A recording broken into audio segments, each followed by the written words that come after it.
Hey guys, welcome back to my channel. My name is Taylor, also known as Taylor with an E, and in today's video I want to talk about my experience applying for EPIK.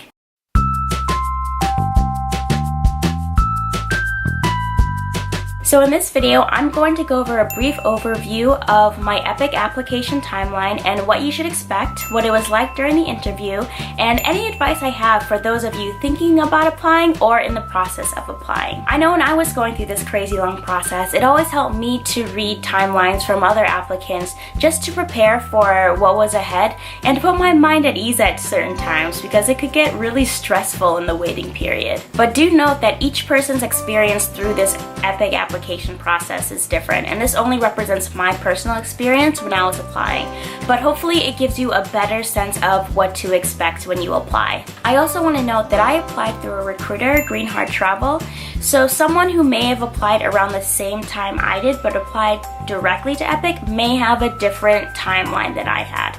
But that's really all I want to say for now, so let's go ahead and get started. So I applied for the spring 2017 intake, and on August 1st, 2016 was when EPIK started accepting applications for that time period. And that was also the date I decided I was officially going to apply. So I used most of the month of August to fill out the application and gather all the documents I needed. So I didn't officially submit my application to EPIK until August 24th.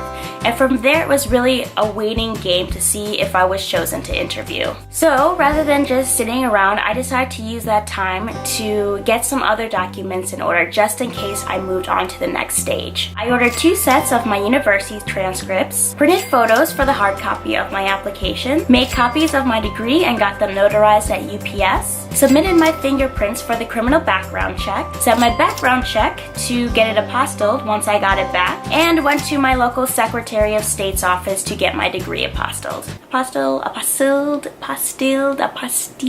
I'm not really sure how you say that exactly. On October 10th, I finally got word back that I passed the first stage of the application process and that my EPIK interview would be in 3 days. So all in all, it took about 33 days or a little over 6 weeks to hear back about the interview after submitting my application. So on October 13th, I had my interview, and honestly, it was probably one of the easiest interviews I had ever done in my life. First of all, it's highly recommended that you have your application printed and in front of you during the interview, so feel free to write any notes down or questions you have on there as well. Also, I tend to be a fast talker, especially when I'm nervous, so from the start of my interview, the interview asked me to speak a little slower, so that in itself helped me to kind of slow down, take a breath, and relax. As far as specific details about the interview itself, we went over some information on my application, confirming my name, phone number, address, and so on, and any updates I would have to make to the printed application if I passed that stage. So from those, I believe the only notes my interviewer gave me about that were that my personal essay should start at the top of the page rather than like in the middle of the page or somewhere else, and that the business card I attached to one of my recommendation letters should have the same name as what is on the recommendation letter itself, so no nicknames and such. Aside from that, the questions they asked me were pretty straightforward. Why do you want to come to Korea? Why did you decide to switch careers? Why did you put Daegu as your preferred city? What is your favorite Korean food? Are you comfortable with co-teaching? And what teaching experience do you have? So all in all, I want to say my interview was done within 15 minutes. So then on October 20th, I was notified by Greenheart that I had passed the interview and I was accepted into EPIK. Yay! So all in all, it took about 5 business days to hear back from them after my interview. From there, I got all my documents together for the printed application and then overnighted it to Greenheart on October 25th. So if you ever heard of the term the big wait, this is basically where that happens. So that's when you have really nothing else to do but wait until you hear back from EPIK about where you're placed. And that could take months depending on when you submitted your application. But in that time, I did go ahead and submit my IRS 8802 form to apply for my residency certificate because from various blogs that I read, it was really recommended that you submit it as early as possible. So I literally submitted it the first day that I could.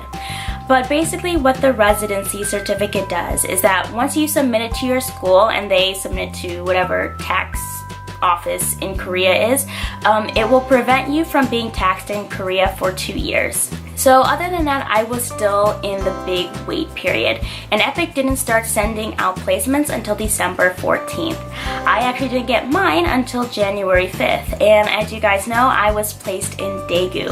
So all in all, it took about 52 business days or a little over 10 weeks to hear back from EPIK after submitting my printed application. So then here we are in the final stretch, and thankfully the most stressful parts of the application process are over. So on January 16th, I received my contract and notice of appointment from Greenheart, which was about 7 days after I got my placement, and I then overnighted my visa application to the Korean Chicago Consulate, or Chicago Korean Consulate, the very next day. I then received that back on the 25th, so that took about 6 business days, and that was the last thing I needed to prepare in order to go to Korea.